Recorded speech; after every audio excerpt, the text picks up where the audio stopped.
Sinampulan ng mga otoridad ang isang manikin para makita ang epekto ng mga paputok sa kamay. Panuurin yan sa pagtutok ni John Consulta.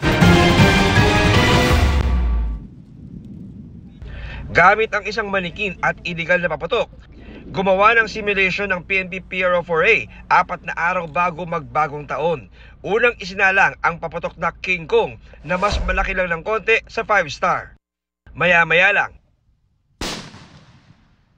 nang mawala ng usok at aming lapitan ang manikin. Kung makikita nyo, yung isang daliri niya is nawasak and yung pangatlo, although nakakabit pa lamang, pero kung iisipin natin, ito ay isang plastic. So ang mangyayari nito, yung kamay natin is laman lang yan. Pwedeng yung damage nito is aabot hanggang dito sa 5 daliri niya, mauubos. Sunod ay sinalang ang paputok na kabase na inilagay sa kanang kamay. Is hindi na to. At any moment, pwede na itong pumutok.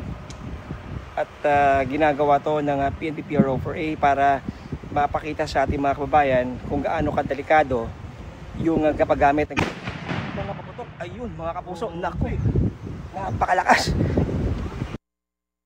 Lahat ng 5 daliri niya is may sugat o kaya pumutok. Hard plastic, ito kung makikita nyo, ang tigas nitong plastic na ito. Ang tigas, hindi halos mabali, no? Pero dahil dun sa paputok na yon is pumutok yung plastic at binutas na nga niya. Paano pa kaya sa kamay ng isang tao? Kung totoong kamay ng tao ito, sigurado hindi lang daliri yung putol kundi baka pati yung kamay niya mapuputol, yung mukha niya maapektuhan. Mahigit 200,000 piraso na ng iligal na paputok ang nakumpiska ng Calabarzon Police sa kanilang kampanya kontra iligal na paputok. Pero pinapaiting pa nila ang kampanya kontra boga matapos makapagtala ng ilang bata sa Cavite at Batangas ang nadisgrasya dahil sa boga. So meron na tayong insidente, no?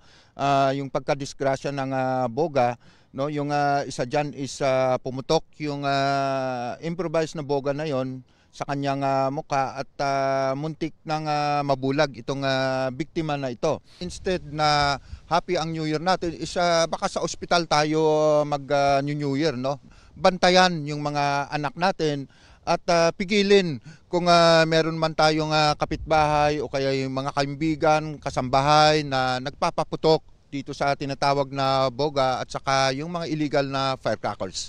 Ipagpaalam kagad natin sa ating kapulisan para itong mga kapulisan natin ay gagawa ng kaukulang aksyon. Para sa GMA Integrated News, John Consulta, nakatutok 24 oras.